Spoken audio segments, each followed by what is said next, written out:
Hindi ako magpapakasal sa isang lumpo. Ang sigaw ni Charmaine ay parang kidlat na gumuhit sa katahimikan ng kanilang marangyang sala. Ang itinapon niyang throw pillow na gawa sa seda ay walang ingay na lumapag sa makapal na karpet, isang malambot na saksi sa kanyang nag-aalab na galit. Sa tapat niya si Belinda, ang kanyang ina, ay hindi natinag. Kalmado niyang isinalansan ang mga alahas sa ibabaw ng glass-top na mesa. Ang bawat kislap ng diamante ay tila isang malamig na pagtango sa kanilang kasalukuyang kalagayan. Charmaine, anak, mahinahon, ngunit may diin na wika ni Belinda. Hindi natin ito ginagawa dahil gusto natin. Ginagawa natin ito dahil kailangan. Itinaas niya ang isang kwintas na perlas, pinagmasdan ito laban sa liwanag na para bang sinusukat ang bigat ng kanilang kinabukasan. Ang kayamanan ng tiyomo sa Amerika, hindi yan panghabang buhay. Kailangan natin ng sarili nating seguridad. Pero maisang baldado. Giit ni Charmaine, ang kanyang magandang mukha ay nababalot ng pagkasuklam. Narinig ninyo ang sabi ni Ninang Lota. Nakakahiya. Anong sasabihin ng mga kaibigan ko na ipinagpalit ko ang kinabukasan ko para sa isang lalaking di wheelchair? Bilyonaryo ang lalaki, Charmaine. Hindi milyonaryo-bilyonaryo. Pagdidiin ni Belinda, ibinalik ang kwintas sa kahon nito nang may kasamang katiyakan. Ang pangalan niya ay Gideon Cruzada. Ang pamilya niya ang nagmamay-ari ng isa sa pinakamalaking construction firms sa buong Asya. Isang salita lang niya, kayang-kaya niyang ibalik ang lahat ng nawala sa atin. Ang apelyido, ang respeto, ang buhay na dapat ay para sa iyo. Natahimik si Charmaine, ngunit ang pagtutol ay malinaw pa rin sa kanyang mga mata. Ang pag-asang maibalik ang kanilang dating karangyaan ay tila hindi sapat na kabayaran para sa kahihiyang kanyang haharapin. Sa hindi kalayuan, sa may pintuan ng kusina, isang anino, ang tahimik na nakikinig.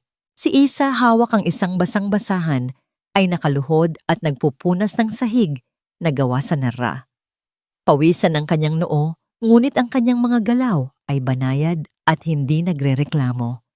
Bawat salita mula sa sala ay tumatagos sa kanyang puso na parang maliliit na bubog. Sa loob ng 10 taon, simula nang pumanaw ang kanyang mga magulang at kinupkup siya ng kanyang tiyahin, ang bahay na ito ang naging mundo niya, isang mundong puno ng mga utos, masasakit na salita at ng anino ng kanyang pinsang si Charmaine. Ang tanging kanlungan niya ay isang maliit at manipis na sketchbook na palagi niyang itinatago sa ilalim ng kanyang unan. Doon, sa bawat guhit ng lapis, inilalabas niya ang lahat ng hindi niya masabi. Isang ibong nakakulong sa hawla, isang bulaklak na nalalanta sa paso, isang mukhang walang mga mata. Ito ang mga larawan ng kanyang kaluluwa. Napatingin si Belinda sa direksyon ng kusina at nakita niya si Isa. Isang malamig na kislap ang dumaan sa kanyang mga mata. Ang pagkunot ng kanyang noo ay dahan-dahang napalitan ng isang mapanuring ngiti na para bang isang ideya ang biglang sumibol sa kanyang isipan, isang ideyang madilim at puno ng kalkulasyon. Ano kaya kung bulong niya sa sarili, sapat lang para marinig. Napahinto sa paglalakad si Charmaine. Ano iyon, ma? Lumapit si Belinda sa kanyang anak. Ang boses ay naging isang pabulong na puno ng sabwatan, si Isa. Isang simpleng pangalan, ngunit sa paraan ng pagbigkas ni Belinda, ito'y naging isang solusyon, isang kasangkapan. Napalingon si Charmaine kay Isa na walang kamalay-malay na nagpapatuloy sa paglilinis.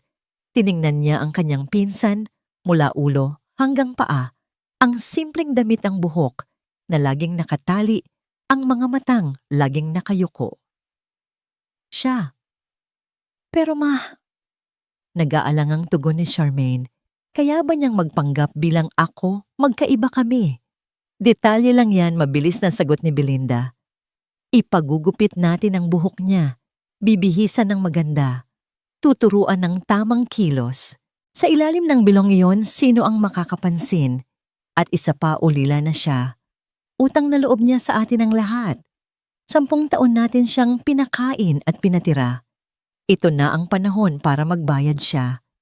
Ang mga salitang yon ay parang lason na kumalat sa hangin.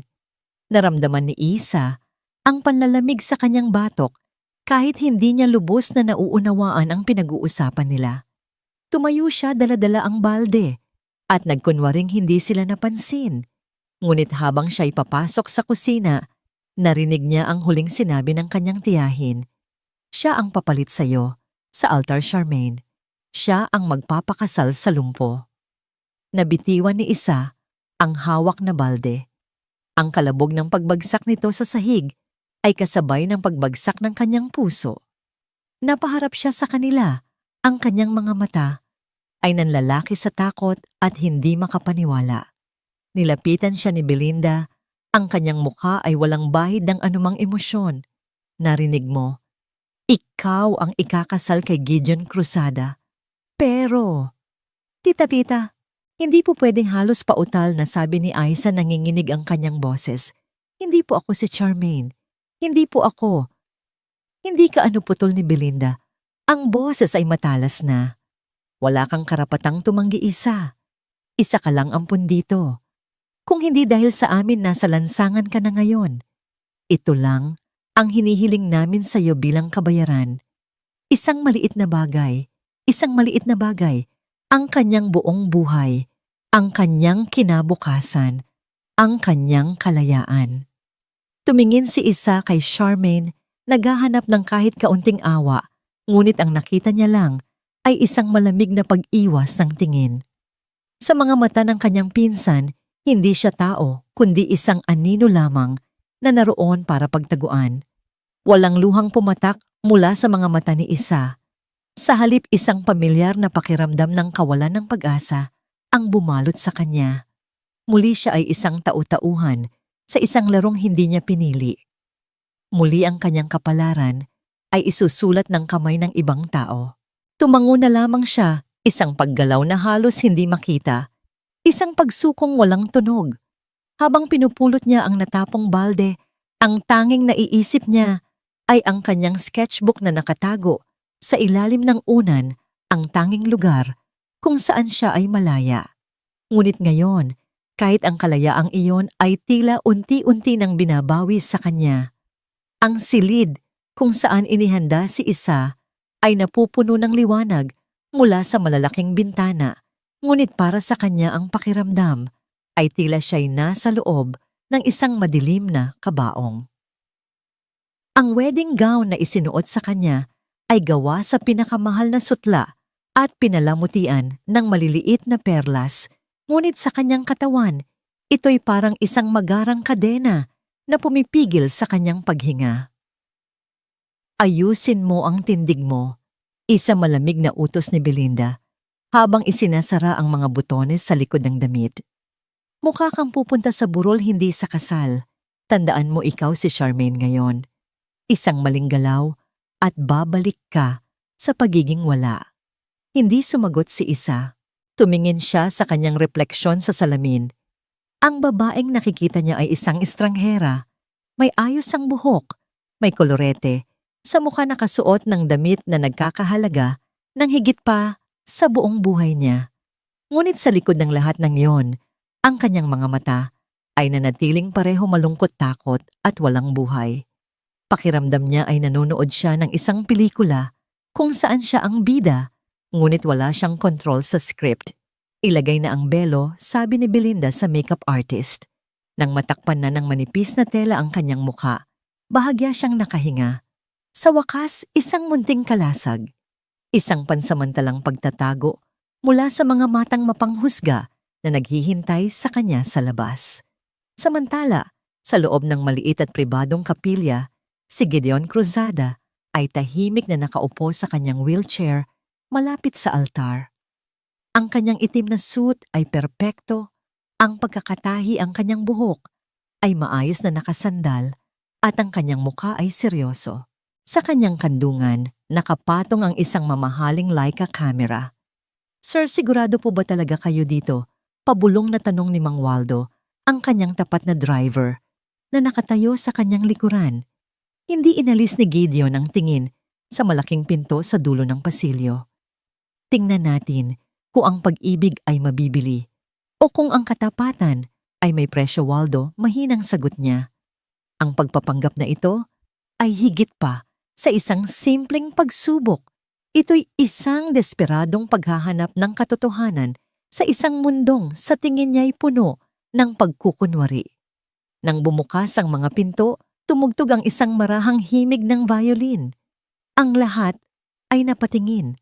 Dahan-dahang lumakad si Isa sa pasilyo. Ang bawat hakbang ay tila isang mabigat na pasanin. Hindi ito ang lakad ng isang masayang nobya.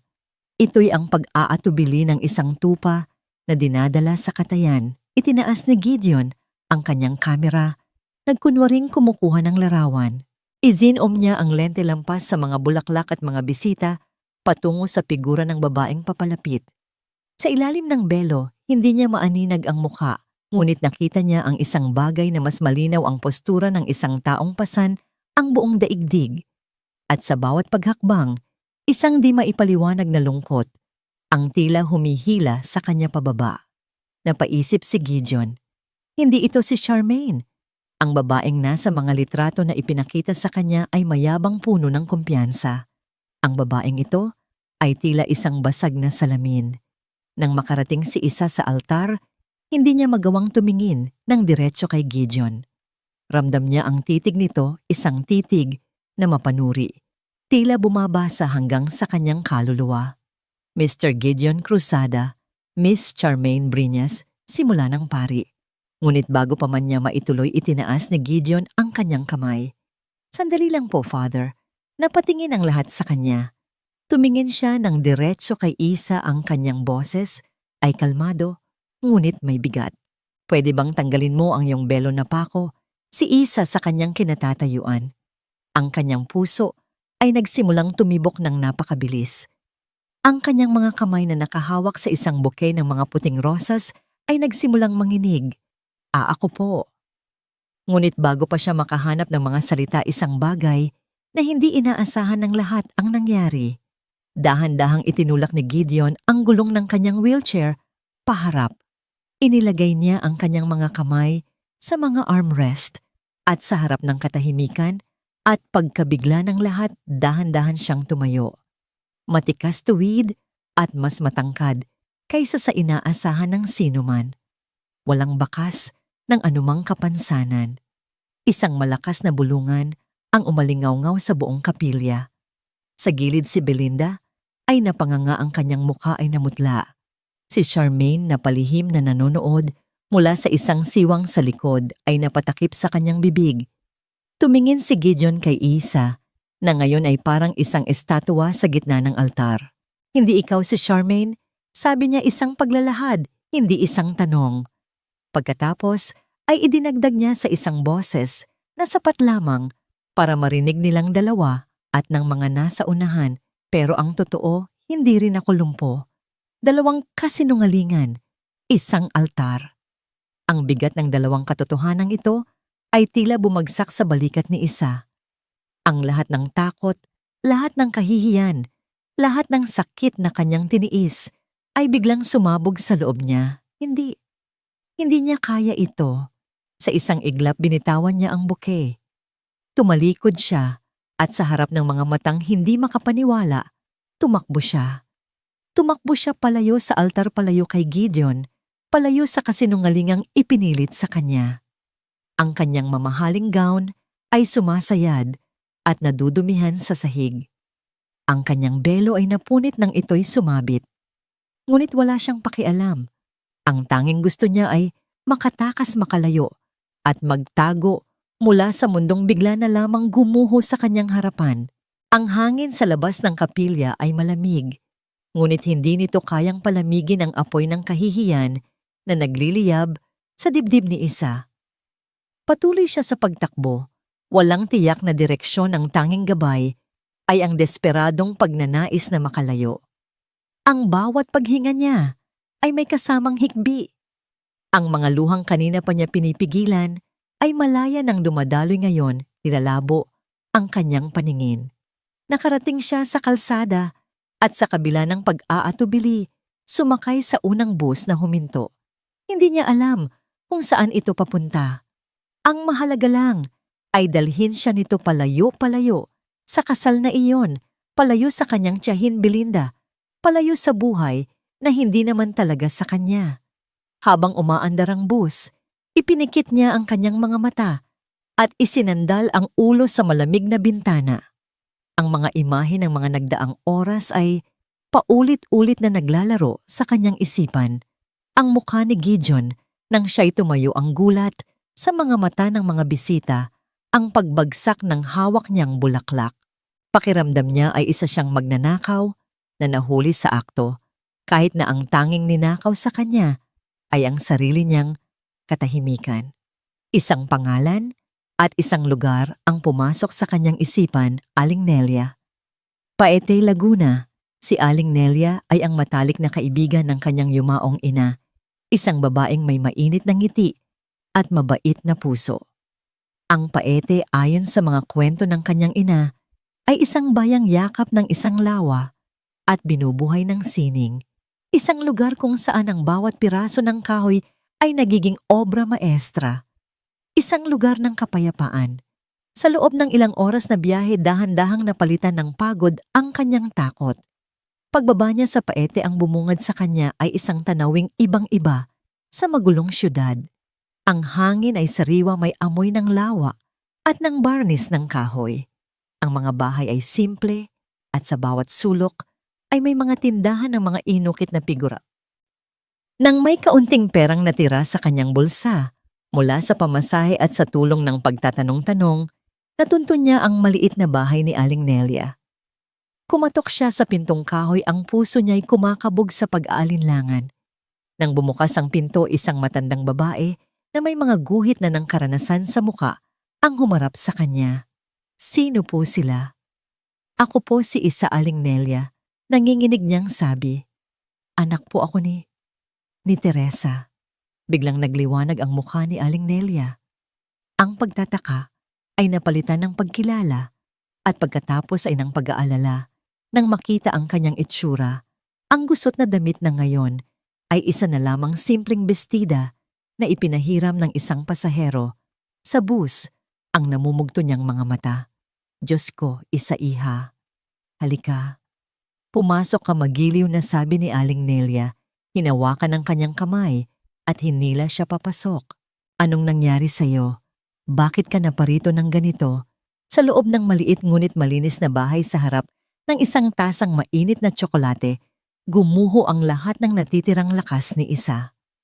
Humagulgol siya at ikinuwento ang lahat.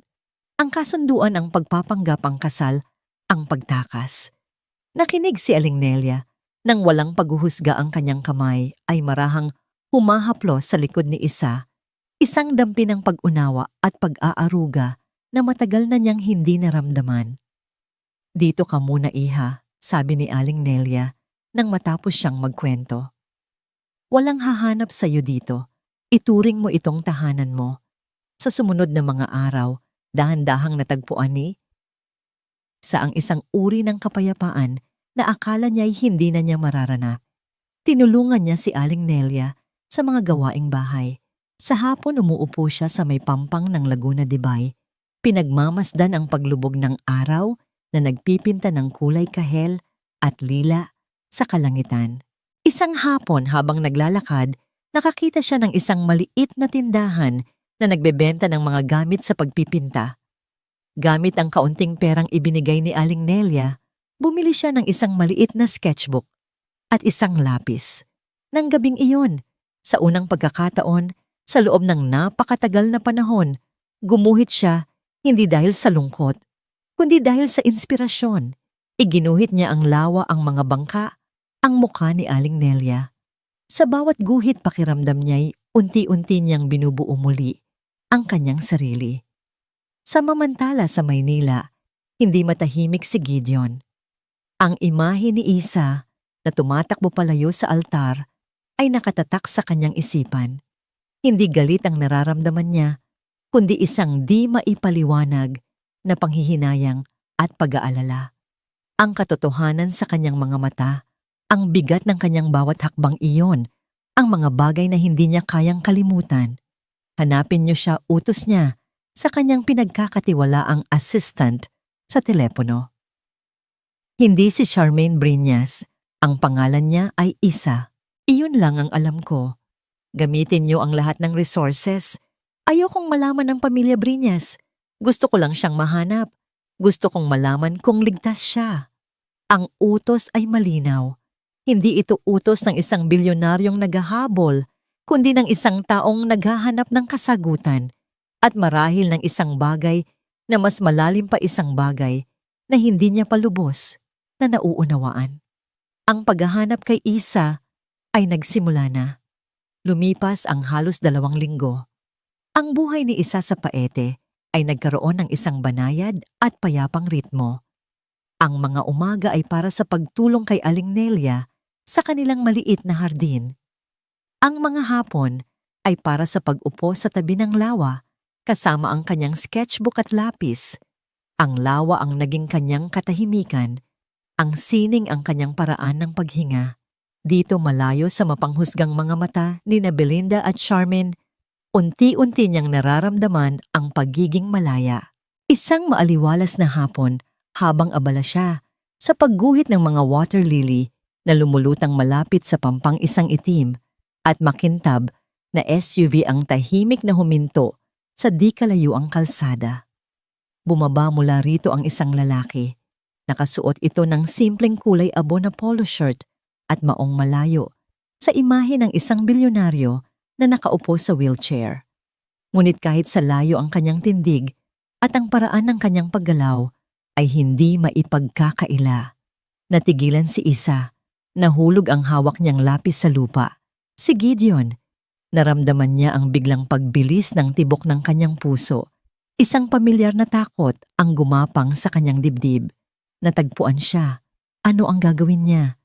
Tatakbo ba siyang muli? Ngunit saan pa siya pupunta? Dahan-dahang lumakad si Gideon palapit sa kanya. Ang bawat hakbang nito sa damuhan ay tila isang malakas na kalabog sa kanyang pandinig. Tumigil ito ilang talampakan mula sa kanya sapat na malapit para makita niya ang seryosong ekspresyon sa mukha nito, ngunit sapat na malayo para bigyan siya ng espasyo. Isa sabi niya, ang kanyang boses ay kalmado, walang bakas ng galit. Ang simpleng pagbigkas niya sa kanyang pangalan ay nagbigay ng kakaibang pakiramdam, isang pagkilala na matagal na niyang hindi narinig. Hindi nakapagsalita si Isa. Yumuko na lamang siya at pinulot ang nahulog na lapis. Ang kanyang mga kamay ay bahagyang nanginginig. Huwag kang matakot, pagpapatuloy ni Gideon, na para bang nababasa ang nasa isip niya. Hindi ako naparito para maningil o magalit. Naparito ako para mag-usap. Itinaas ni Isa ang kanyang paningin. Anong pag-uusapan natin? Halos pabulong niyang tanong. Nagsinungaling po ako sa inyo. Niloko ko kayo. Ang mga salita ay puno ng kahihiyan. Umiling si Gideon. Pinilit ka lang. Nakita ko sa mga mata mo. Nakita ko noong araw na yon sa simbahan. Lumapit pa siya ng isang hakbang. Ang gusto kong malaman ay kung bakit. Gusto kong marinig ang kwento mo mula sa iyo mismo. Kung papayagan mo ako. Ang alok niya ay hindi isang utos, kundi isang pakiusap. Isang bagay na hindi kailanman ibinigay sa kanya. Ang pagkakataong magpaliwanag. Tumingin si Isa sa lawa, pagkatapos ay kay Gideon. Sa mga mata ng lalaking ito, wala siyang nakitang paghuhusga. Ang nakita niya ay isang malalim na kuryosidad, isang tunay na pagnanais na umunawa. Dahan-dahan siyang tumango. Naupo sila sa isang malaking bato sa tabi ng pampang. Sa una ang katahimikan, ang namagitan sa kanila tanging ang marahang hampas ng alon at ang huni ng mga ibon ang maririnig. Pagkatapos, sa isang mahinang boses, nagsimulang magkwento si Isa. Ikinuwento niya ang lahat, ang pagiging ulila, ang paninirahan, sa kanyang mga kamag-anak, ang mga taon ng paninilbihan na walang pasasalamat. Ikinuwento niya kung paano siya naging isang anino sa sarili niyang tahanan at kung paano ang kasunduan sa kasal ay naging huling patak na nagpatapon sa kanyang pagtitiis. Habang nagsasalita siya, hindi siya umiyak. Sa halip ang kanyang boses ay puno ng isang pagod at matagal ng kinimkim na kalungkutan. Nakinig lang si Gideon. Hindi siya sumingit, hindi siya nagtanong. Hinayaan niya lang na dumaloy ang mga salita mula kay Isa.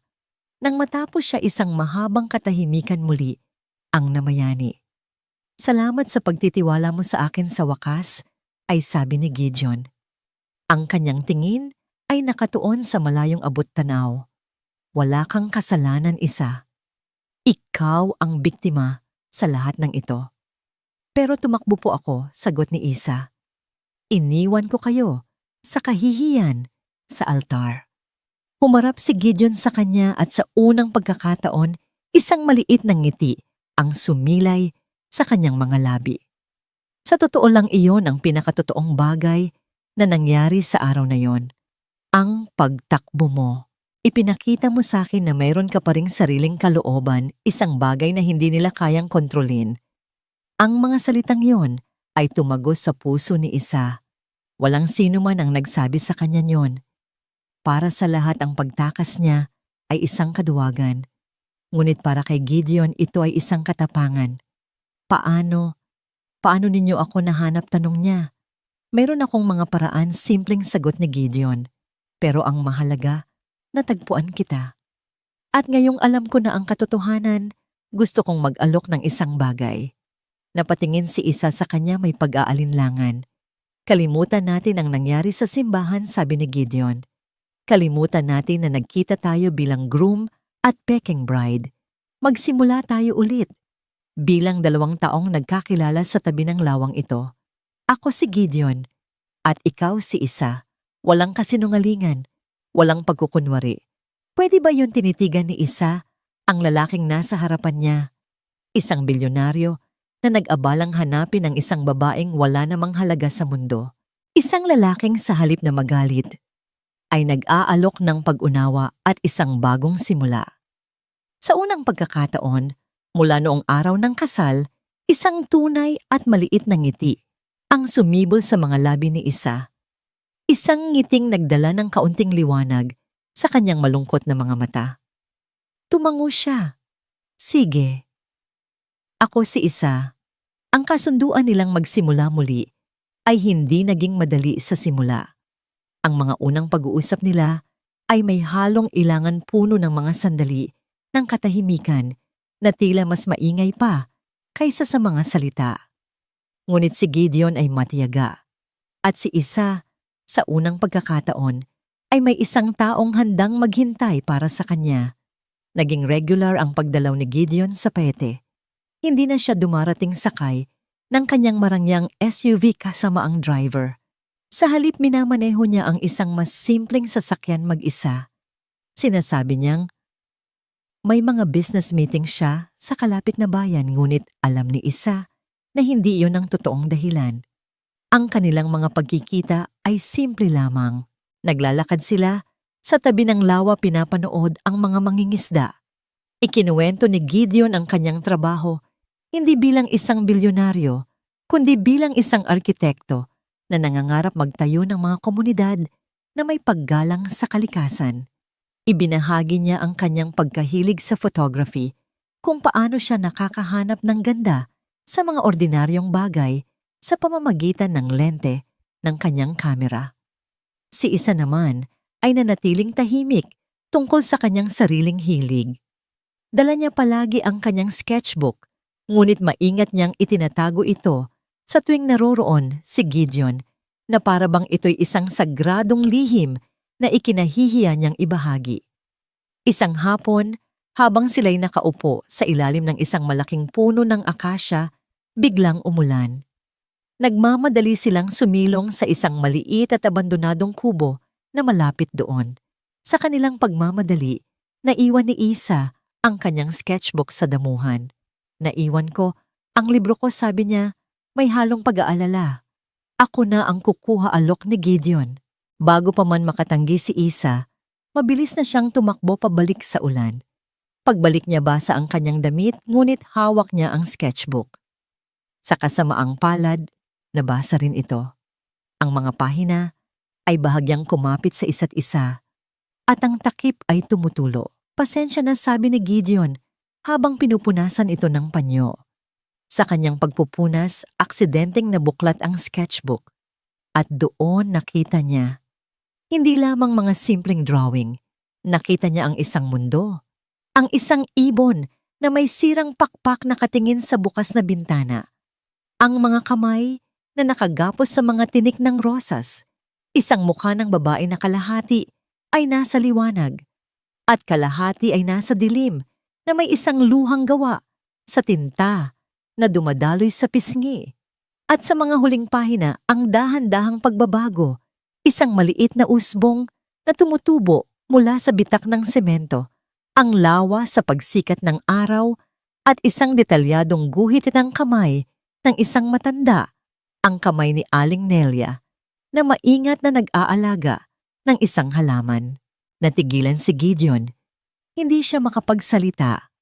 Ang mga guhit na ito ay mas matatas pa kaysa sa anumang salita. Ito ang kwento ni Isa. Ang kanyang sakit, ang kanyang pag-asa, ang kanyang kaluluwa.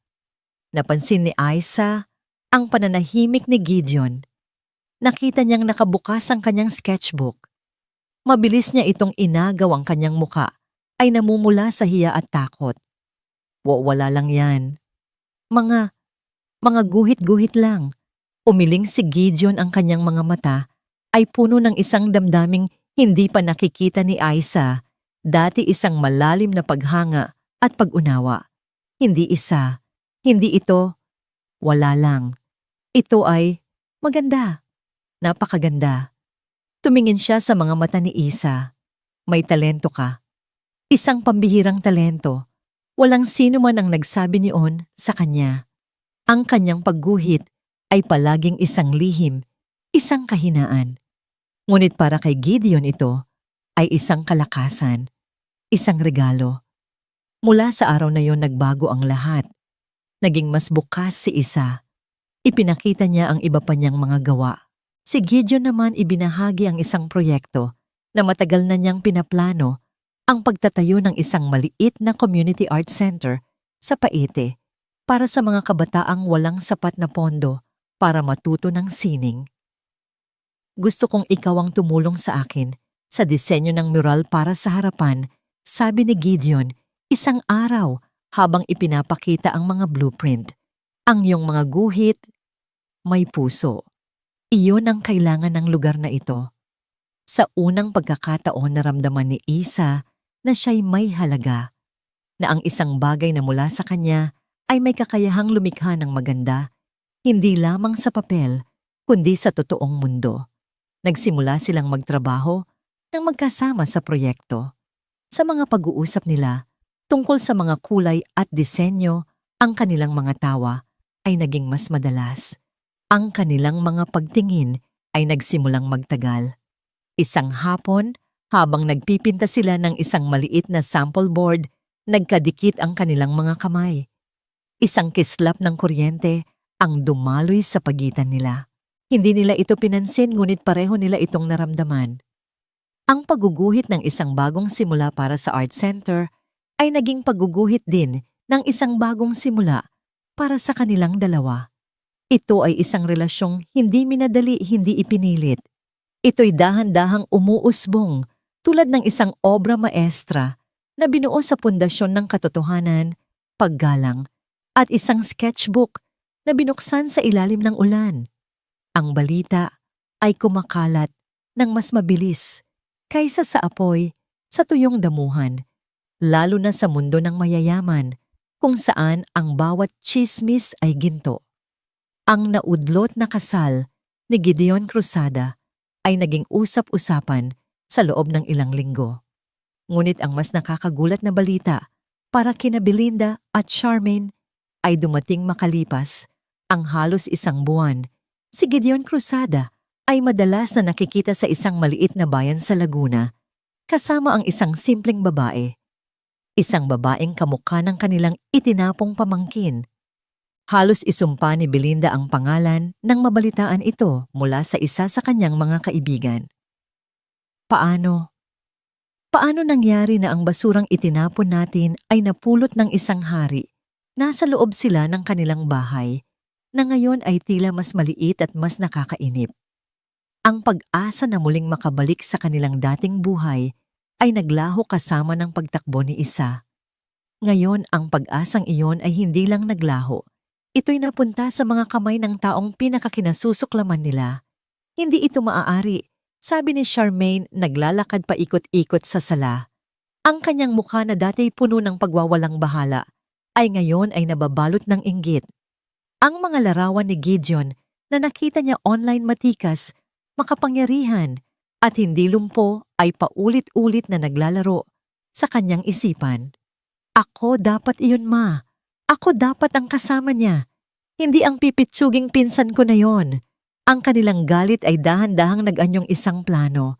Isang plano na kasing dumi ng kanilang mga intensyon. Kung hindi nila makuha si Gideon sa pamamagitan ng karangalan, kukunin nila ito sa pamamagitan ng panlilinlang. Isang maaraw na Sabado, habang abala sina Gideon at Isa sa pag-iinspeksyon sa ginagawang pundasyon ng Art Center, isang pamilyar na sasakyan ang huminto sa di kalayuan. Bumaba mula rito ang dalawang babae, nakasuot ng mga simpleng damit na malayo sa kanilang karaniwang estilo. Ang kanilang mga muka ay maingat na inihanda para magmukhang mapagkumbaba at nagsisisi. Si Belinda at Charmaine, natigilan si Isa. Ang hawak niyang metro ay halos mabitawan niya.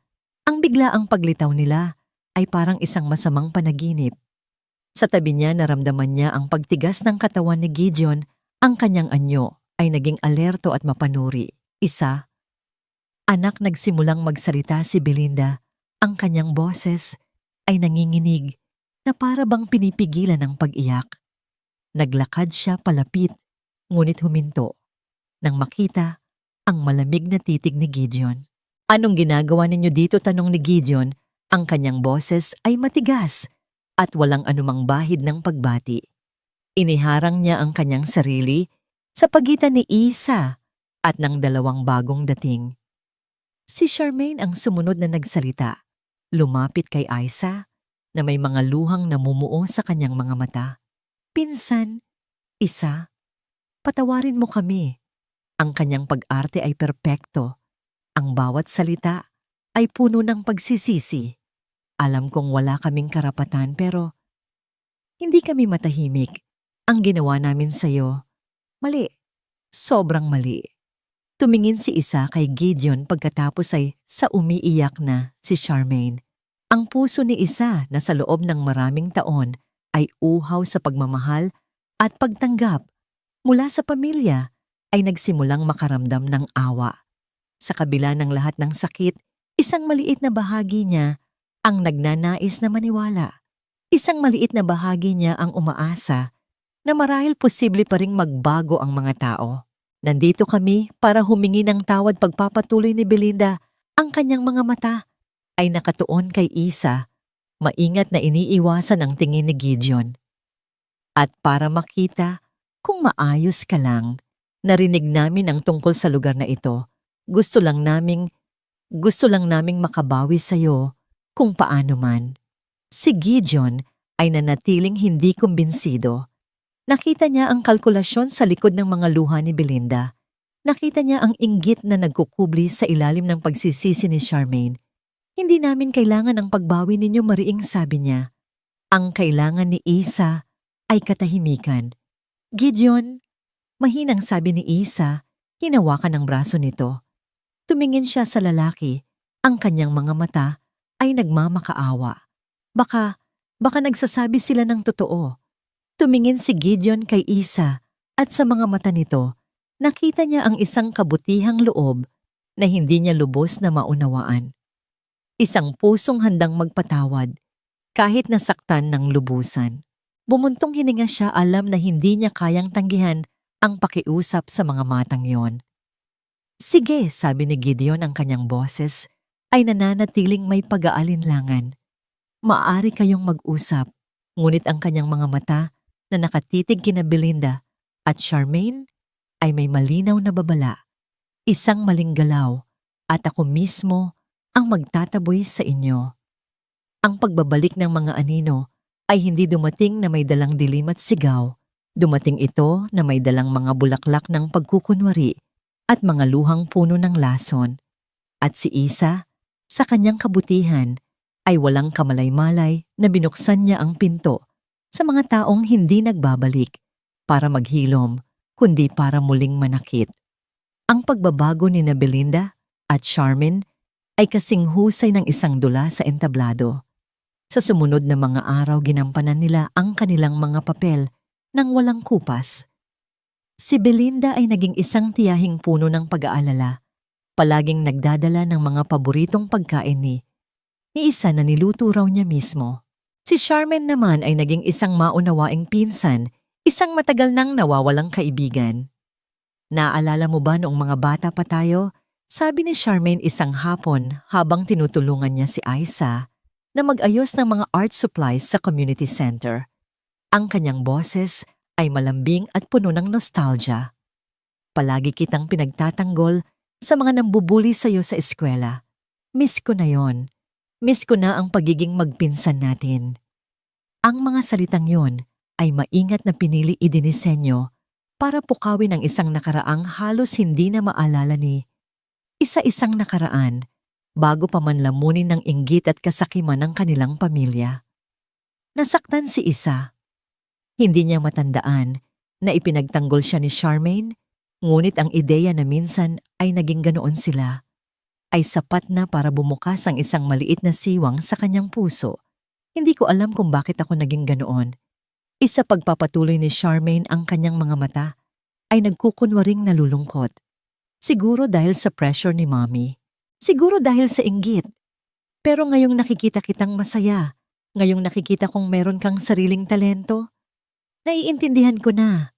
Ang saya-saya ko para sa'yo. Si Gideon na palaging nasa paligid ay nanonood lamang. Hindi siya nagsasalita, ngunit ang kanyang mga mata ay hindi inaalis sa kanila. Nakikita niya ang bawat peking ngiti, naririnig niya ang bawat salitang may doble kara. Ngunit nakikita rin niya ang epekto nito kay Isa. Nakikita niya ang pag-aalinlangan sa mga mata ng dalaga na dahan-dahang napapalitan ng pag-asa. Ang pinakamalaking bitag ay inilatag ni Belinda. Isang gabi, habang naghahapunan sila sa isang maliit na karinderya, kinausap niya si Isa ng sarilinan habang si Gideon ay may kausap sa telepono. Isa anak simula ni Belinda, ang kanyang boses ay puno ng pighati. Alam kong wala akong karapatang humiling pero may sakit ako. Napatingin si Isa sa kanya may pag-aalala. Ano pong sakit ninyo, tita? Ang puso ko dramatikong sagot ni Belinda. Hawak ang kanyang dibdib. Sabi ng doktor dahil daw sa stress, sa pagsisisi, tumingin siya kay Isa, ang kanyang mga mata ay parang asong nagmamakaawa. Ang tanging gamot daw ay ang makasama ang pamilya. Ang ayusin ang mga nasira kong relasyon. Dito na pumasok ang pinakatusong bahagi ng plano. Naiintindihan ko kung hindi mo na kami matatanggap sa buhay mo at sa buhay ni Gideon. Pero bago sana tuluyang lumala ang lahat, pwede ka bang umuwi sa atin kahit ilang araw lang para maramdaman kong napatawad mo na talaga ako? Para maipakita ko sa iyo na nagbago na ako na kaya kong alagaan ka bilang tunay na pamangkin kahit sa huling pagkakataon. Ang mga salitang umuwi sa atin at pamilya ay tumama sa isang malambot na bahagi ng puso ni Isa. Ang bahay na yon, kahit na pinagmulan ng kanyang maraming sakit, ay ang tanging tahanang kinagisnan niya. Ang ideya na bumalik doon hindi bilang isang utusan, kundi bilang isang kapamilya na pinagsisisihan ang nakaraan, ay napakatukso. Ito rin ang pagkakataon para harapin niya ang kanyang mga multo, para patunayan sa sarili niya na hindi na siya ang dating Isa na takot at sunod-sunuran, na kaya niyang tumayo sa loob ng bahay na yon nang hindi nababasag. Nang gabing iyon, sinabi niya kay Gideon Ang tungkol sa pakiusap ni Belinda. Isabitag yan agad, na sabi ni Gideon. Hindi man lang nag-alinlangan. Hindi ka dapat bumalik doon. Pero paano kung hindi sagot ni Isa, ang kanyang boses ay nagpapakita ng kanyang panloob na kaguluhan? Paano kung ito na ang pagkakataon para tuluyan ng maghilom ang lahat? Ayokong mabuhay na may galit, Gideon.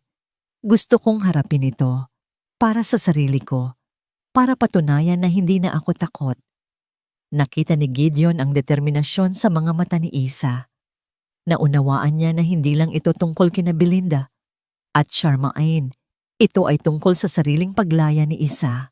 Kahit labag sa kanyang kalooban, kahit sumisigaw ang bawat hibla ng kanyang pagkatao, napigilan siya. Alam niyang kailangan niyang igalang ang desisyon nito. Pangako babantayan kita, sabi ni Gideon, hinawakan ang mga kamay ni Isa. Pero mangako ka sa akin, Isa. Sa oras na makaramdam ka ng kahit ikatiting na panganib, sa oras na magbago ang pakikitungo nila, aalis ka. Tatawagan mo ako. Agad. Tumango si Isa, isang matamis, ngunit malungkot na ngiti sa kanyang mga labi. Pangako. Kinabukasan sumama si Isa kina Belinda at Charmaine pabalik ng Maynila. Habang papalayo ang sasakyan, nakita niya si Gideon sa rearview mirror, nakatayo sa tabi ng kalsada. Ang muka ay nababalot ng pag-aalala. Isang masamang pangitain ang biglang dumaan sa kanyang isipan, ngunit iwinaksi niya ito. Pumasok siya sa bitag, hindi dahil sa siya ay hangal, kundi dahil ang kanyang puso sa kabila ng lahat ay piniling maniwala sa posibilidad ng pagbabago. At ang pag-asang iyon ang siyang magiging mitya ng kanyang susunod na pagdurusa. Ang pamilyar na amoy ng floor wax at lumang pabango ang sumalubong kay Isa pagpasok niya sa bahay. Walang nagbago. Ang mga muebles ay nasa parehong ayos, ang mga litrato sa dingding ay nakasabit pa rin sa parehong mga pwesto. Ngunit nang isara ni Belinda ang pinto sa kanyang likuran, ang tunog ng pag-lock nito ay tila mas malakas, mas pinal. Isang tunog ng pagsasara, hindi ng pagtanggap. Sa unang ilang oras ang pag-arte ay nagpatuloy. Inihanda siya ni Belinda ng merienda. Ipinakita ni Charmaine ang bago niyang kwarto, ang dating guest room, mas maluwag at mas maliwanag kaysa sa dati niyang silid bodega. Dito ka na ngayon, nakangiting sabi ni Charmaine. Para maramdaman mong bisita ka talaga. Espesyal ka. Ngunit habang papalalim ang gabi, dahan-dahang nalusaw ang kanilang mga maskara. Gusto kong mag-drawing, sabi ni Isa, kinuha ang kanyang maliit na travel art kit na dala. May naisip akong ideya para sa mural. Mabilis na inagaw ni Charmaine ang art kit mula sa kanyang kamay. Ang ngiti sa mukha nito ay nawala, napalitan ng isang mapanuyang tingin. Drawing. Akala mo ba bakasyon ito? Nagkakamali ka. Lumapit si Belinda mula sa likuran ng kanyang boses ay malamig na parang yelo. Ang pag-arte ay tapos na, Isa. Ngayon babalik tayo sa dati. Biglang kinabahan si Isa.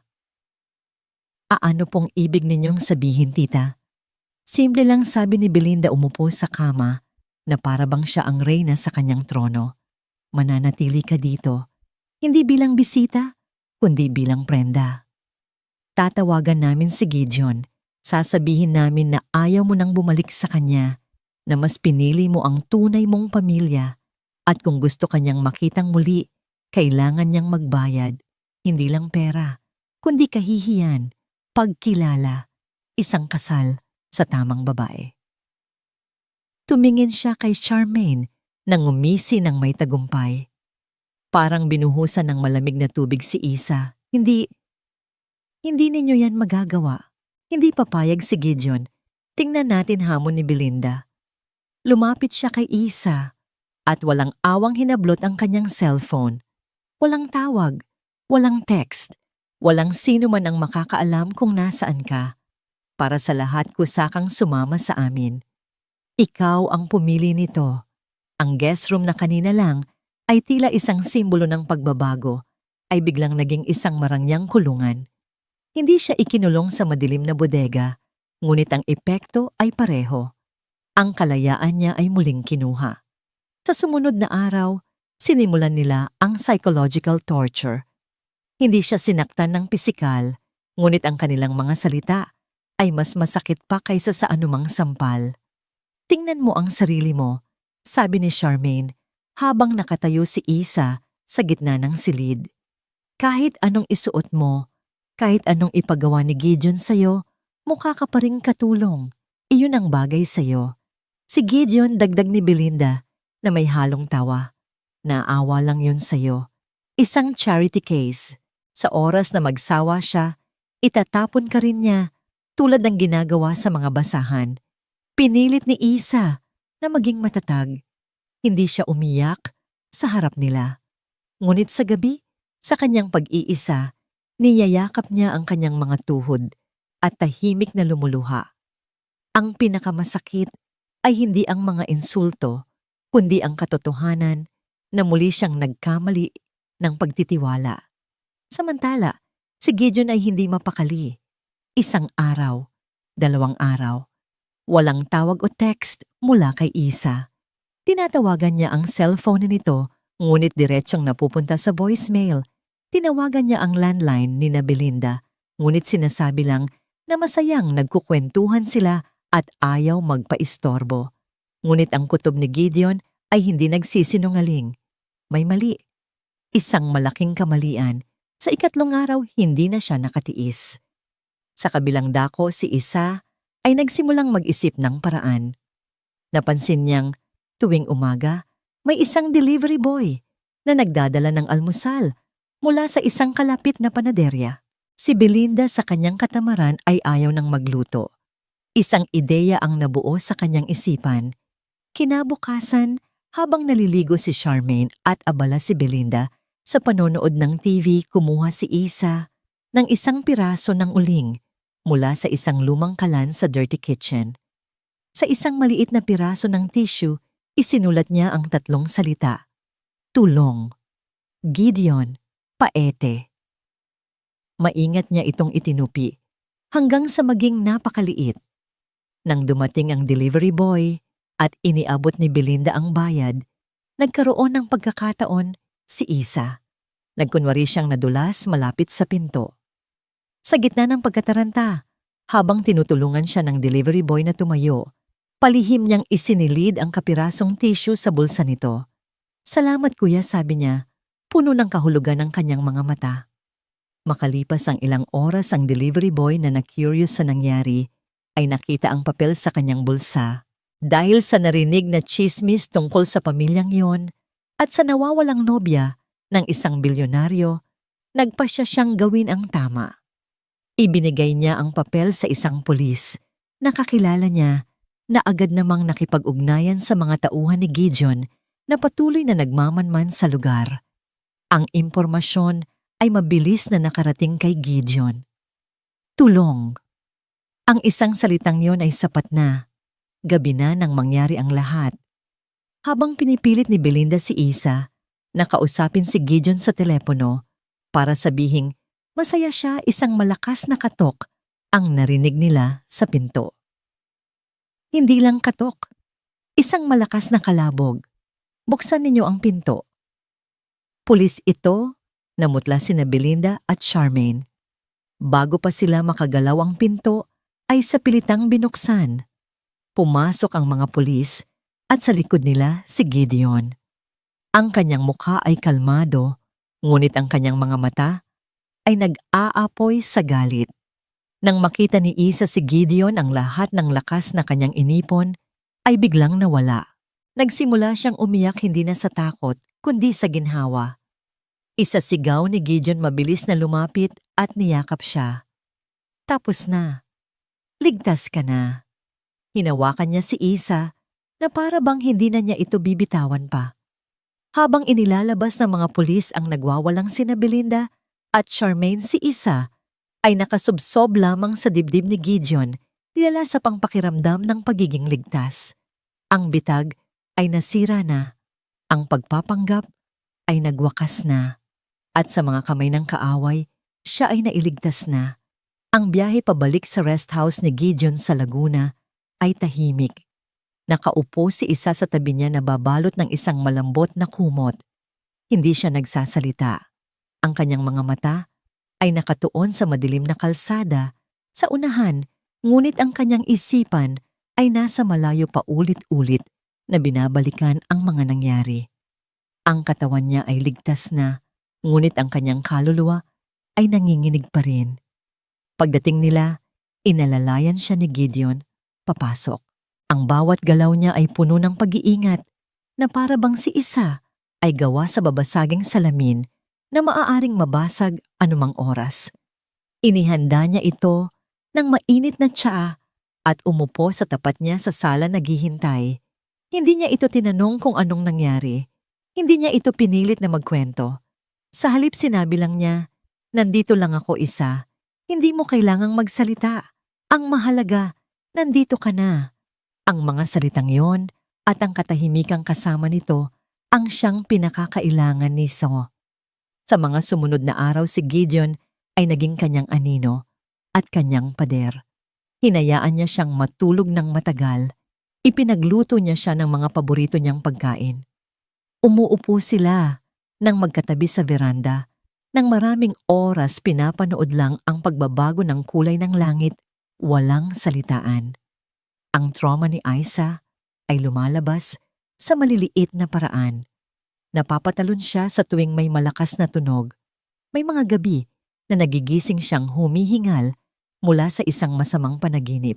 At sa bawat pagkakataon na roon si Gideon, hindi para sabihing okay lang ang lahat, kundi para hawakan ang kanyang kamay at iparamdam na hindi siya nag-iisa sa dilim. Isang hapon, habang naglalakad sila sa hardin, biglang tumigil si Isa. "Kasalanan ko," mahina niyang sabi. Ang kanyang boses ay basag. Ito ang unang pagkakataon na nagsalita siya tungkol sa nangyari. "Dapat nakinig ako sa'yo. Masyado akong naniwala." Lumapit si Gideon at marahang hinawakan ng kanyang mga balikat, iniharap siya sa kanya. "Isa, pakinggan mo ako. Hindi mo kasalanan ang magkaroon ng mabuting puso. Hindi mo kasalanan ang umasa na magbabago ang mga tao. Sila ang may kasalanan. Sila ang nanakit. Huwag na huwag mong sisisihin ang sarili mo dahil sa kasamaan nila." Ang mga salitang yon ay parang gamot na dahan-dahang nagpapagaling sa sugat sa kanyang puso. Niyakap niya si Gideon at sa pagkakataong yon humagulgol siya. Inilabas niya ang lahat ng sakit, lahat ng takot, lahat ng pagkadismaya. Niyakap lang siya ni Gideon. Pabalik hinahayaan siyang ilabas ang lahat.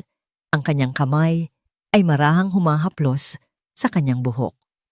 Samantala, ang mga legal na proseso laban kina Belinda at Charmaine ay umuusad. Ang kaso ay malakas illegal detention, grave coercion at attempted fraud. Dahil sa bigat ng pangalan ni Gideon Cruzada at sa malinaw na ebidensya, mabilis na na-issue ang mga warrant of arrest.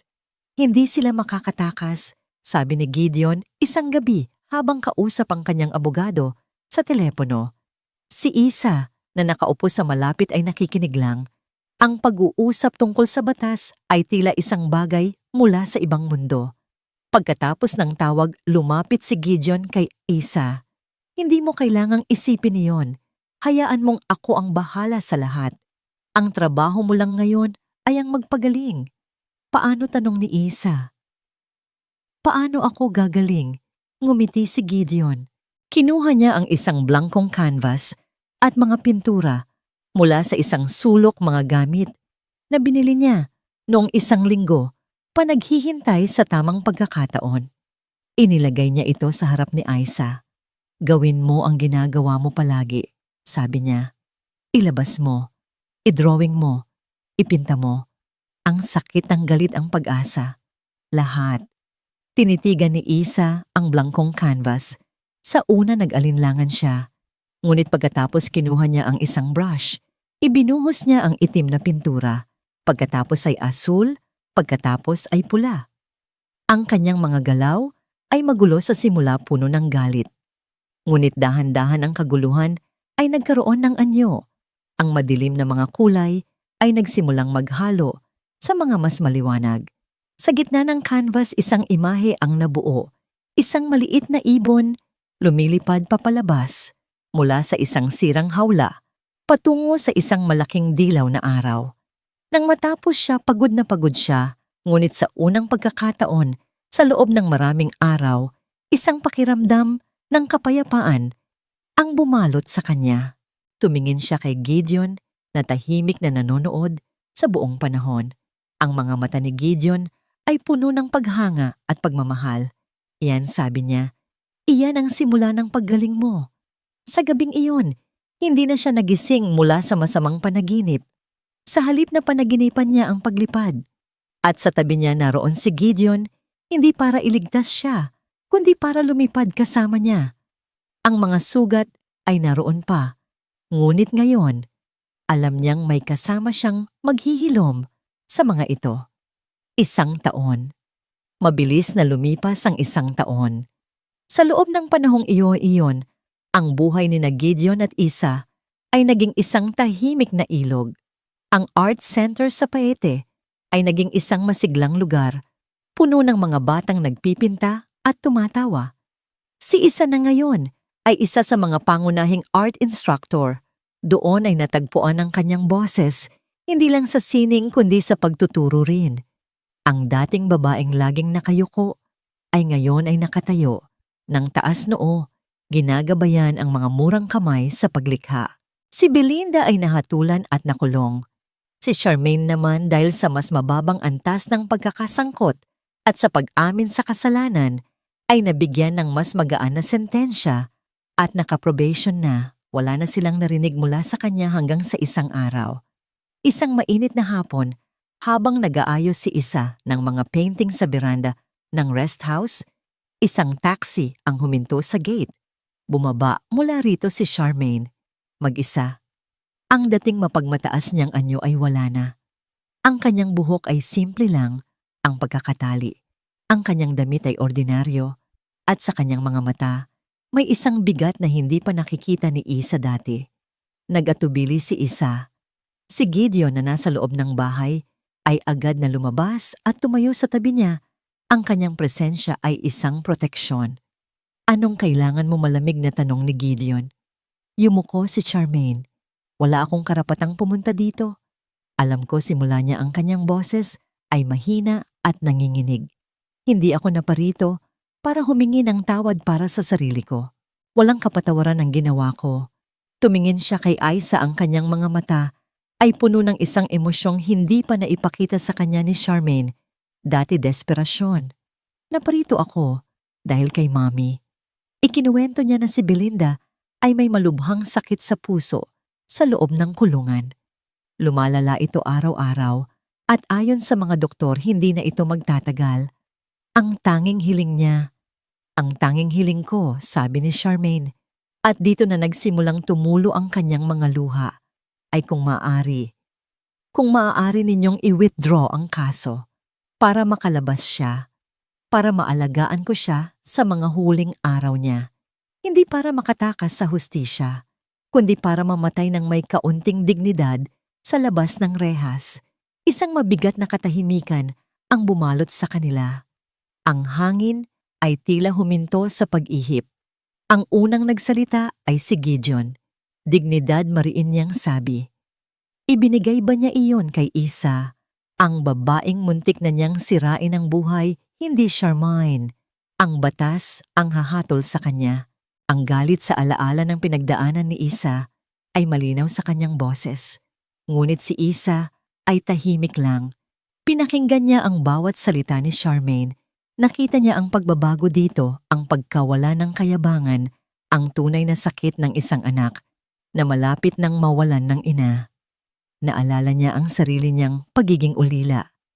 Naalala niya ang mga gabing umiiyak siya nangungulila sa isang inang hindi na niya mayayakap. Si Belinda ay isang halimaw sa kanyang nakaraan. Ngunit para kay Charmaine, siya pa rin ang kanyang ina. Pagkaalis ni Charmaine, ang bigat ay nanatili sa pagitan ni Gideon at Isa. Huwag mong isipin yon, sabi ni Gideon, niyakap si Isa. Nararapat sa kanya ang lahat ng yon. Umiling si Isa. Hindi ito tungkol sa kung ano ang nararapat, Gideon, mahina niyang sabi, ito ay tungkol sa atin. Tumingin siya kay Gideon, ang kanyang mga mata ay malinaw at determinado. Sa loob ng 1 taon, tinuruan mo akong maging malaya. Ngunit ngayon ko lang naintindihan, hindi ako magiging tunay na malaya hanggat meron pa ring galit sa puso ko. Ang pagpapatawad, hindi ito para sa kanya, para sa akin. Para tuluyan ko nang maisara ang kabanatang iyon. Para makapagsimula tayo ng walang dalang bigat. Nakita ni Gideon sa mga mata ni Isa, hindi ang kahinaan, kundi ang isang pambihirang lakas.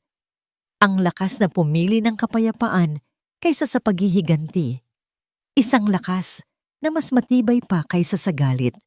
Tumango siya puno ng paghanga. Kung yan ang desisyon mo, kasama mo ako. Makalipas ang ilang araw, formal nilang iniurong ang kaso. Si Belinda ay pinalaya dahil sa kalagayang pangkalusugan.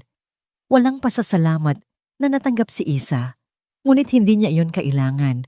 Ang kailangan niya ay ang kapayapaang naramdaman niya sa kanyang puso. Nang gabing iyon, habang nakaupo sila sa veranda, sa ilalim ng kalangitan na puno ng mga bituin, hinawakan ni Gideon ang kamay ni Isa. Sabi niya, ang kanyang boses ay seryoso ngunit puno ng lambing. 1 taon na ang nakalipas mula nang muli tayong magsimula. At sa bawat araw na kasama kita, mas lalo kong nakikita ang babaeng gusto kong makasama habang buhay. Dahan-dahan siyang lumuhod sa harap niya. Mula sa kanyang bulsa, kinuha niya ang isang maliit na kahon. Hindi ito naglalaman ng isang malaking diamante. Sa halip naroon ang isang simpleng singsing na gawa sa pilak na may disenyong parang 2 kamay na magkahawak. Hindi ko na uulitin ang pagkakamali ng nakaraan. Walang pagkukunwari, walang pagsubok. Ito lang ako, si Gideon, nagmamahal sa iyo, si Isa. Sa lahat ng iyong nakaraan, sa lahat ng iyong pagkatao ngayon, at sa lahat ng kung ano ka pa sa hinaharap. Ang mga luha ay nagsimulang mamuo sa mga mata ni Isa, mga luhang hindi na dahil sa sakit, kundi sa purong kaligayahan. Will you marry me, Isa? This time for real. Will you let me be your home? Hindi na kailangan ng mga salita. Tumango si Isa. Ang kanyang luha ay malayang dumadaloy. Yes, bulong niya. Yes. Isinuot ni Gideon ang singsing sa kanyang daliri. Perpekto ang sukat. Ang huling kabanata ng galit ay naisara na. At sa pagsasara nito, isang bagong libro. Isang libro ng pag-ibig, pagpapatawad at panghabambuhay na pagsasama ang kasisimula pa lamang. Ang kanilang kasal ay hindi ginanap sa isang grandiosong kapilya o sa isang marangyang hotel. Sa halip, pinili nilang idaos ito sa lugar kung saan nagsimula ang kanilang totoong kwento, sa hardin ng Community Arts Center sa Paete, sa tabi ng lawa na naging saksi sa kanilang mga unang pag-uusap. Hindi ito isang malaking pagdiriwang.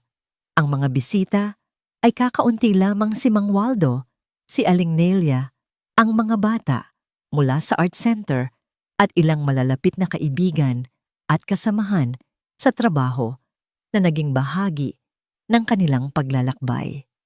Ang buong paligid ay pinalamutian hindi ng mga mamahaling bulaklak, kundi ng mga obra ng mga bata, mga pininturahang parol, mga clay sculpture, at isang malaking mural na pinagtulungang gawin ni Gideon at Isa. Nang maglakad si Isa sa munting pasilyo na gawa sa mga puting bato, suot ang isang simpleng puting bestida at may hawak na bouquet ng mga water lily. Ang lahat ng mata ay nasa kanya. Ngunit ang tanging mga matang nakikita niya ay ang mga mata ni Gideon na naghihintay sa kanya sa ilalim ng isang arko na gawa sa kawayan at pinalamutian ng mga sariwang bulaklak. Sa mga mata ni Gideon, wala nang bakas ng pag-aalinlangan na dati niyang taglay. Ang naroon na lamang ay purong pagmamahal at paghanga sa babaeng papalapit sa kanya, isang babaeng mas matatag at mas maganda pa kaysa sa unang araw na nakita niya ito. Ang kanilang mga panata ay hindi kinuha mula sa isang libro. Isinulat nila ito mula sa kanilang mga puso. Noong una kitang makita sa altar, simula ni Gideon, hawak ang mga kamay ni Isa, ang nakita ko ay isang babaeng puno ng takot. Ngunit kahit sa likod ng takot na yon, nakita ko ang iyong katotohanan. Ikaw ang nagturo sa akin na ang tunay na lakas ay hindi sa pagtatayo ng mga gusali, kundi sa pagbubuo muli ng isang nasirang tiwala. Dati ang tahanan para sa akin ay isang lugar na may 4 na sulok. Ngayon, alam ko na, ang tahanan ko ay kung nasaan ka. Ipinapangako kong magiging kanlungan mo tulad ng pagiging kanlungan mo sa akin. Nang si Isa na ang magsalita, ang kanyang boses ay nanginginig sa simula. Ngunit unti-unting lumakas. Dumating ako sa buhay mo bilang isang kasinungalingan. Sabi niya, ang kanyang mga mata ay nangingilid sa luha. Wala akong pangalan, walang yaman, walang maipagmamalaki, kundi mga sugat na pilit kong itinatago. Ngunit ikaw ang nakakita sa akin. Hindi mo ako tinignan bilang isang problema na kailangang ayusin, kundi bilang isang taong karapat-dapat mahalin. Sa iyo ko natagpuan, hindi lang ang pag-ibig kundi ang aking sarili. Kaya ngayon, ipinapangako ko sa iyo ang lahat, nang ako ang aking sining, ang aking mga tawa, ang aking katahimikan. Sa bawat pagsikat at paglubog ng araw, pipiliin kita. Palagi. Nang sila'y idineklara bilang mag-asawa ang kanilang halik, ay hindi enggrande o madamdamin, kundi banayad at puno ng kahulugan. Isang selyo sa lahat ng kanilang pinagdaanan at isang pangako sa lahat ng kanilang haharapin. Ang palakpakan ng mga bata at ang hiyawan ng kanilang mga kaibigan ay sumali sa marahang tunog ng alon mula sa lawa. Ang reception ay simple lamang isang salo-salo sa ilalim ng mga bituin. Habang sumasayaw sila sa kanilang unang sayaw bilang mag-asawa sa saliw ng isang malamyos na gitara, ibinulong ni Gideon kay Isa. May sorpresa ako sa iyo. Itinuro niya ang isang malaking blangkong canvas na nakatayo sa isang sulok sa tabi ng isang mesa na puno ng mga pintura. Ang bawat kwento ay may simula. At ang kwento natin bilang mag-asawa, sisimulan nating ipinta ngayon. Sa harap ng kanilang mga bisita, magkahawak kamay nilang kinuha ang mga brush. Hindi sila nag-usap kung anong ipipinta. Hinayaan lang nila ang kanilang mga puso na maging gabay.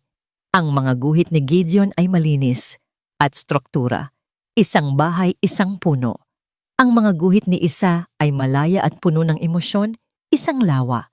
2 ibon na magkasamang lumilipad patungo sa pagsikat ng araw. Ang kanilang mga estilo ay magkaiba, ngunit sa canvas, ang mga ito ay nag-isa, bumubuo ng isang larawan na perpektong naglalarawan sa kanila isang tahanan na itinayo sa pampang ng pag-asa, kung saan 2 magkaibang kaluluwa ang natutong lumipad ng sabay. Habang papalalim ang gabi at nagsisimula nang mag-uwian ng mga bisita, naiwan silang 2 nakatayo sa harap ng kanilang hindi pa tapos na obra. Niyakap ni Gideon si Isa mula sa likuran ng kanyang baba ay nakapatong sa balikat nito. Akala ko, dati ang kwento ko ay magtatapos sa pagiging isang pamalit lang bulong ni Isa, pinagmamasdan ang kanilang ipininta. At akala ko naman, ang kwento ko ay magtatapos sa pag-iisa, sagot ni Gideon. Pero pareho tayong mali. Humarap si Isa sa kanya, ang kanyang mga mata ay sumasalamin sa liwanag ng mga parol. Hindi mo na kailangang magpanggap. Hindi mo na kailangang magtago. Ngumiti si Gideon at marahang hinaplos ang kanyang pisngi. At hindi mo na kailangang matakot dahil ngayon ako na ang sasalo sa iyo. Sa ilalim ng kalangitan ng paete, sa tabi ng lawang naging saksi sa lahat, 2 pusong minsang basag ay tuluyan ng nabuo. Hindi dahil sa nakahanap sila ng perpektong pag-ibig, kundi dahil sa pinili nilang buuin ang isang pag-ibig na totoo. At sa kanilang unang gabi bilang mag-asawa, alam nila na natagpuan na nila ang kanilang tunay na tahanan, hindi sa isang lugar, kundi sa piling ng isa't isa. 6 na buwan. Lumipas ang 6 na buwan na parang isang mahinahong pagguhit ng tanawin. Ang buhay ni Gideon at Isa ay nagkaroon ng isang matamis at komportableng ritmo. Ang mga umaga ay puno ng amoy ng kape at ng mga halik na walang pagmamadali. Si Gideon ay nagtatrabaho mula sa kanyang home office sa rest house ng mas madalas, habang si Isa naman ay buong pusong ibinubuhos ang kanyang oras sa Community Art Center. Ang sentro na dating isang pangarap lamang sa blueprint ay isa ng buhay na lugar. Ang mga dingding nito ay puno ng makukulay na gawa ng mga bata at ang hangin ay palaging may tunog ng kanilang mga tawa. Dito sa maliit na mundong ito na binuo nila, si Isa ay namumukadkad. Nahanap niya ang kanyang kumpiyansa sa pagtuturo, ang kagalakan sa paggabay sa mga batang tulad niya noon, tahimik at naghahanap ng paraan upang ipahayag ang sarili. Ang kanyang mga personal na gawa ay nanatiling pribado, nakasabit sa mga dingding ng kanilang tahanan. Bawat isa'y isang kabanata ng kanyang nakaraan na tanging si Gideon lamang ang nakakaunawa. Isang hapon, habang nagtuturo si Isa sa isang grupo ng mga bata kung paano maghalo ng mga kulay, isang eleganteng babae na nasa mga huling bahagi ng kanyang 40s ang tahimik na pumasok sa art center. Nakasuot ito ng puting linen na damit at ang kanyang presensya ay may dalang awtoridad at sopistikasyon na tila hindi bagay sa simpleng kapaligiran ng paete. Mahinahon siyang nagmasid mula sa isang sulok. Ang kanyang matalas na mga mata ay sinusuri ang bawat painting na nakasabit, lalo na ang iilang piraso na gawa mismo ni Isa na ginamit bilang halimbawa. Nang matapos ang klase, nilapitan ng babae si Isa. "Ikaw ba si Isa Cruzada?" tanong nito. Ang kanyang boses ay kalmado, ngunit may bigat. "Ako nga po," magalang na sagot ni Isa, pinupunasan ang mga kamay na may bahid ng pintura. "Ako si Sofia Reyes," pagpapakilala ng babae. Bahagyang nanlaki ang mga mata ni Isa. Ang pangalang Sofia Reyes ay alamat sa mundo ng sining sa Pilipinas.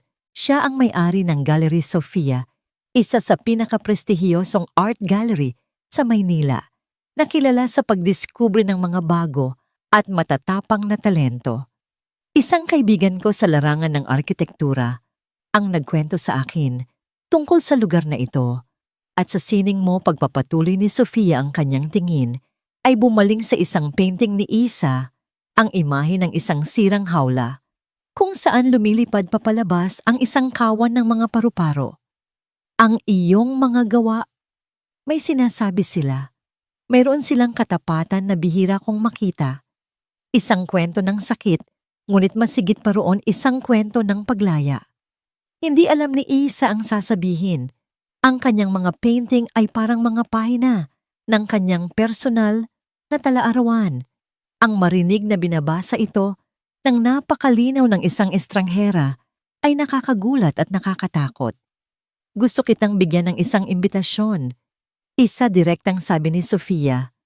"Gusto kong bigyan ka ng isang solo exhibit sa aking gallery. Isang buong espasyo para sa'yo, para marinig ng mundo ang kwento mo." Ang mga salita ay parang bombang sumabog sa tahimik na mundo ni Isa. Isang solo exhibit sa Gallery Sofia. Ito ay isang pangarap na hindi niya kailanman pinangahasang isipin. Ang kanyang puso ay lumukso sa tuwa, isang dalisay at hindi mapigilang kagalakan. Ngunit kasabay nito, isang malamig na takot ang biglang gumapang sa kanyang sikmura. Ang ibig sabihin nito ay ang kanyang mga pinakatatagong damdamin, ang mga pinakamadilim niyang alaala na isinalin sa canvas ay hindi na lamang magiging para sa kanya at kay Gideon. Ang mga ito ay haharap sa mata ng publiko, huhusgahan, susuriin. Ang kanyang kaluluwa ay magiging isang bukas na libro. Nang gabing iyon, ibinalita niya ito kay Gideon. Ang reaksyon ni Gideon ay agarang pagmamalaki. Niyakap niya si Isa nang mahigpit itinaas ito mula sa sahig. Sinasabi ko na nga ba masayang, sabi niya. Alam kong makikita ng mundo ang talento mo. Ito na yon, Isa. Ito na ang simula. Ngunit nang makita niya ang ekspresyon sa mukha ni Isa, isang halo ng ngiti at pag-aalala, agad siyang naging seryoso. Anong problema? Hindi ka ba masaya? Masaya ako, Gideon. Sobra, sagot ni Isa, umupo sa tabi nito sa sofa. Pero natatakot din ako. Ang mga painting na yon, parang hinuhubaran ko ang pagkatao ko sa harap ng lahat. Paano kung hindi nila maintindihan? Paano kung ang makita lang nila ay ang kadiliman? Hinawakan ni Gideon ang kanyang kamay. Ang kanyang hinlalaki ay marahang humahaplos dito. Ang kanyang protective instinct ay agad na lumabas. Walang dapat ikatakot, paniniguro niya. Nandito ako. Hindi ko hahayaan na may manakit sa'yo. Poprotektahan kita. Ako ang bahala sa lahat, sa mga kontrata, sa media, sa lahat. Ang kailangan mo lang gawin ay ang magpinta. Ako na ang haharap sa mundo para sa'yo. Ang kanyang mga salita ay puno ng pagmamahal at sinseridad. Niyakap siya ni Isa, nagpapasalamat sa kanyang suporta. Sa sandaling iyon, ang kanyang mga pangamba ay bahagyang humupa, napalitan ng init ng pag-aaruga ni Gideon. Ngunit habang nakasandal siya sa dibdib nito, isang maliit na tanong ang sumibol sa kanyang isipan, isang tanong na hindi niya binigyan ng boses. Kung si Gideon ang haharap sa mundo para sa kanya, paano niya matututunang harapin ito para sa kanyang sarili? Ang imbitasyon ay dumating na, at kasama nito isang bagong hamon, hindi mula sa labas, kundi mula sa loob mismo ng kanilang pagmamahalan. Ang paghahanda para sa exhibit ay nagsimula, at kasabay nito ang dahan-dahang pagbangga ng dalawang daigdig ni Gideon at Isa. Ang mundo ni Isa ay ang tahimik na studio na inihanda para sa kanya ni Gideon, isang espasyo na puno ng liwanag ng araw, amoy ng pintura at ng kalayaan ng paglikha. Dito siya ay nasa kanyang elemento. Bawat haplos ng brush sa canvas ay isang salita. Bawat kulay ay isang damdamin. Ibinuhos niya ang kanyang puso sa mga bago niyang obra, mga painting na hindi na lang tungkol sa sakit, kundi tungkol na rin sa paghilom, pag-asa at pag-ibig. Ang mundo ni Gideon sa kabilang dako ay isang mundo ng mga conference call, kontrata at estratehiya. Para sa kanya, ang exhibit ni Isa ay hindi lang isang pagpapakita ng sining. Ito ay isang proyektong kailangang pamahalaan ng may kahusayan, protektahan mula sa mga panganib at iposisyon para sa tagumpay. At dahil ang proyektong ito ay tungkol sa pinakamamahal niyang tao, ang kanyang pag-iingat ay doble. Ang unang senyales ng kanilang magkaibang pananaw ay dumating nang ipakilala ni Gideon si Isa sa isang PR team mula sa Maynila. Isang grupo ng mga matatalinong profesional na nakasanayang mag-market ng mga luxury brand at mga korporasyon. Ang kwento mo ay napakalakas, Mrs. Cruzada, sabi ng head ng PR, isang babaeng nagngangalang Patricia. Ang from rags to riches na anggulo ang pagiging muse ng isang bilyonaryo. Napaka-marketable. Gagawa tayo ng isang press kit na mag-highlight sa inspirational journey mo. Habang nagsasalita si Patricia, naramdaman ni Isa ang dahan-dahang panlalamig ng kanyang katawan. Ang kanyang buhay, ang kanyang mga pinagdaanan ay ginagawang isang anggulo, isang brand. Pakiramdam niya ang kanyang pagkatao ay binabalot sa isang makintab na papel, ibebenta bilang isang produkto. Hindi ko gusto yan, mahinang sabi ni Isa pagkaalis ng team. Nasa loob sila ng studio, napapaligiran ng kanyang mga likha.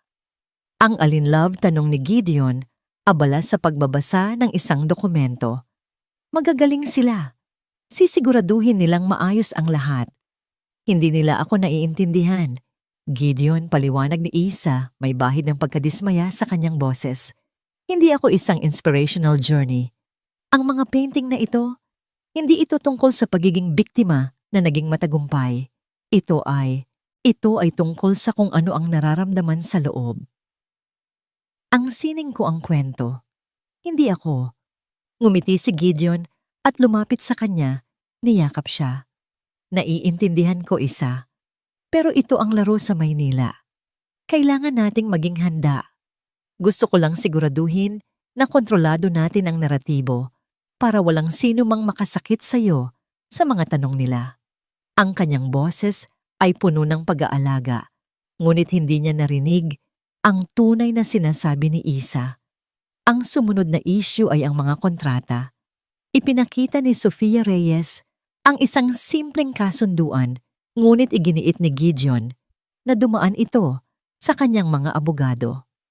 Ang kontrata ay bumalik na may maraming revision puno ng mga legal na termino na naglalayong protektahan ang intellectual property ni Isa at limitahan ang mga obligasyon. Gideon, parang wala tayong tiwala kay Sofia, sabi ni Isa pagkatapos ng isang tensyonadong tawag sa telepono kasama ang gallery owner.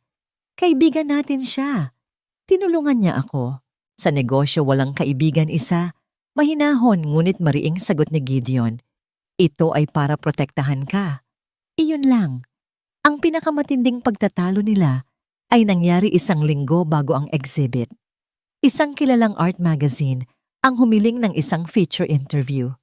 Tuwang-tuwa si Isa hanggang sa sinabi ni Gideon na sasamahan niya ito at na ang PR team ay naghanda na ng isang listahan ng mga suggested answers para sa mga posibleng mahirap na tanong. Doon na napuno si Isa. Hindi sabi niya ang kanyang boses ay mas malakas kaysa sa dati. Hindi ko kailangan ng script, Gideon. Ito ang buhay ko. Ito ang sining ko. Bakit parang ayaw mong hayaan na ako ang magsalita para sa sarili ko? Natigilan si Gideon. Kitang-kita ang pagkalito at sakit sa kanyang mukha. Hindi iyon ang intensyon ko, Isa. Pinoprotektahan lang kita. Alam mo kung gaano kalupit ang mundo. Ayokong makita kang masaktan ulit. Ayokong may magsamantala sa kabutihan mo. Pero sa sobrang pagprotekta mo, Gideon, sinasakal mo na ako, sumbat ni Isa. Ang mga luha ay nagsimulang mamuo sa kanyang mga mata. Ginagawa mo akong isang manika sa sarili kong exhibit. Ang pinagkaiba lang, ang hawla ko noon ay gawa sa takot. Ang hawla ko na ngayon, parang gawa sa pagmamahal mo. Ang mga salitang iyon ay tumama kay Gideon na parang isang malakas na sampal. Mundong gawa sa pagmamahal niya. Ang bagay na pinakapiнаhahalagahan niya, ang bagay na gusto niyang ibigay kay Isa, ay naging isang kulungan sa paningin nito. Hindi siya nakapagsalita. Lumabas siya ng studio, iniwan si Isa na umiiyak sa gitna ng kanyang mga obra. Ito ang kanilang unang malaking pagtatalo bilang mag-asawa. Walang sigawan, walang sumbatan ng nakaraan. Ito ay mas malalim, mas masakit. Ito ay isang banggaan ng 2 taong nagmamahalan ng lubos. Ngunit may magkaibang pag-unawa sa kung ano ang ibig sabihin ng pagtulong, pagtitiwala at paglaya. At sa katahimikan na namagitan sa kanila, isang tanong ang lumutang. Paano nila pagsasamahin ang kanilang 2 daigdig kung hindi sila natututong tumayo sa iisang mundo nang sabay? Ang mga araw bago ang opening night ay puno ng isang mabigat at malamig na katahimikan. Nag-uusap sina Gideon at Isa, ngunit ang kanilang mga salita ay maikli at maingat na para bang naglalakad sila sa ibabaw ng napakanipis na yelo. Ginawa ni Gideon ang ipinangako niya, umatras siya. Kinansela niya ang PR team, sinabihan ang mga abogado na huwag nang makialam at sinabing hindi na siya sasama sa interview. Ngunit ang kanyang pag-atras ay may kasamang distansya, isang nasasaktang pag-iwas na mas masakit pa para kay Isa kaysa sa kanilang pagtatalo. Dumating ang gabi ng exhibit. Ang Gallery Sofia ay puno ng mga tao. Ang hangin ay may halong amoy ng mamahaling pabango at alak. Nariyan ang mga sikat na artista, mayayamang kolektor at mga kritiko ng sining na may matatalas na mata. Para kay Isa na nakasuot ng isang simpleng itim na bestida, ang pakiramdam ay tila siya'y isang munting bangka na biglang inilagay sa gitna ng isang nagngangalit na karagatan. Si Gideon ay nasa tabi niya perpekto sa kanyang suit. Ginampanan niya ang papel ng isang sumusuportang asawa, ngumingiti, bumabati sa mga bisita. Ngunit sa likod ng kanyang mga ngiti, nakita ni Isa ang pag-aalala. Ang kanyang mga mata ay palaging nakabantay na para bang naghihintay ng isang panganib na biglang susulpot para saktan siya. Sa una si Isa ay nanatili sa likod ni Gideon, ginagawa itong kanyang kalasag. Hinayaan niyang si Gideon ang sumagot sa mga tanong. Hinayaan niyang si Gideon ang magpaliwanag ng konsepto sa likod ng kanyang mga gawa. Bawat papuri na kanyang naririnig ay tila hindi para sa kanya, kundi para sa asawa ni Gideon Cruzada. Ang pakiramdam ng pagkasakal ay bumabalik, hanggang sa isang pangyayari ang nagpabago sa lahat. Si Bernardo Suarez ang pinakakinatatakutan at pinakarespetadong kritiko ng sining sa bansa ay matagal na nakatayo sa harap ng pinakamalaki niyang painting, isang self-portrait kung saan ang kalahati ng kanyang mukha ay nababalot ng mga tinik habang ang kabilang kalahati ay namumulaklak. Nang makita ni Suarez na papalapit sina Isa at Gideon, direkta siyang nagtanong ang kanyang boses ay malakas sapat para marinig ng mga taong nasa paligid. Mrs. Cruzada, sabi niya, hindi man lang ngumiti. Ang iyong teknik ay kahanga-hanga, ngunit hindi maikakaila ang bigat ng kadiliman sa iyong mga gawa. Ang tanong ko ay, ito ba ay tunay na sining na nagmula sa isang malalim na karanasan o isa lamang magandang pagsasamantala sa isang malungkot na nakaraan para makakuha ng atensyon? Ang tanong ay brutal, isang direktang pag-atake sa kanyang integridad. Ang bulungan sa paligid ay biglang tumigil. Ang lahat ay naghihintay sa kanyang sagot. Agad na humakbang si Gideon paharap ang kanyang mukha ay nagdidilim sa galit. Mr. Suarez, I think that's a very inappropriate. Ngunit bago pa man niya matapos ang kanyang sasabihin, naramdaman niya ang isang kamay sa kanyang braso. Kamay ni Isa. Mahigpit. Hayaan mo ako, Gideon, pabulong niyang sabi. Tumingin si Gideon sa kanya. Sa mga mata ni Isa, wala na ang takot. Ang naroon ay isang kalmadong determinasyon, isang apoy na ngayon lang niya nakita. Dahan-dahan sa harap ng lahat umatras si Gideon ng isang hakbang. Isang simpleng galaw, ngunit para sa kanilang dalawa ito ay nangangahulugan ng lahat. Ito ang pagtitiwalang matagal nang hinahanap ni Isa.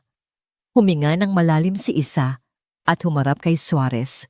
Tumingin siya sa mga mata ng kritiko, hindi nanghahamon, kundi may dignidad. Salamat po sa inyong tanong, Mr. Suarez. Simula niya ang kanyang boses ay malinaw at matatag. Ang kadiliman na nakikita ninyo sa aking mga gawa, hindi ko po ito ginamit. Ito po ay naging bahagi ng kung sino ako. Ang bawat painting sa silid na ito ay hindi isang pagsasamantala, kundi isang pagpapagaling. Naglakad siya palapit sa self-portrait. Ang mga tinik na ito, sabi niya, marahang itinuturo ang canvas ay totoo. Naramdaman ko ang bawat tusok, ngunit ang mga bulaklak na ito, totoo rin. Sila ang kumakatawan sa bawat araw na pinili kong bumangon, sa bawat kabaitan na natanggap ko, at sa pag-ibig na nagturo sa akin kung paano muling mamulaklak. Tumingin siya sa paligid sa mga taong tahimik na nakikinig.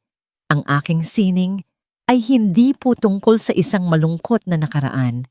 Ito po ay tungkol sa katotohanan na kahit sa pinakamadilim na lugar ang liwanag ay palaging posibleng mahanap, at ang paghahanap na yon, para sa akin, iyon po ang tunay na sining. Nang matapos siya isang sandali ng ganap na katahimikan ang namayani. Pagkatapos si Bernardo Suarez, ang kritikong bihirang magpakita ng emosyon, ay dahan-dahang tumango. Isang tango ng paggalang. Pagkatapos isang tao mula sa likod ang nagsimulang pumalakpak. Sinundan ito ng isa pa at isa pa hanggang sa ang buong gallery ay napuno ng palakpakan. Hindi sa mga palakpak na katuon ang pansin ni Isa. Ang kanyang mga mata ay hinanap si Gideon sa gitna ng mga tao. Nakatayo ito sa di kalayuan, hindi pumapalakpak. Nakatingin lang ito sa kanya at sa mga mata ni Gideon. May mga luhang namumuo, mga luha ng pagkamangha ng pagsisisi at ng isang pagmamahal na mas malalim at mas buo kaysa dati. Sa sandaling iyon, sa harap ng kanyang canvas, natagpuan ni Isa ang kanyang tunay na kalayaan. Hindi na siya ang babaeng kailangang iligtas. Siya na si Isa Cruzada, isang pintor. At ang kanyang kwento sa wakas ay pag-aari na niya. Ang ingay ng tagumpay, ang mga papuri, ang mga pagbati, ang mga pulang tuldok, na nagsasabing sold sa tabi ng halos lahat ng kanyang mga painting ay unti-unting humina.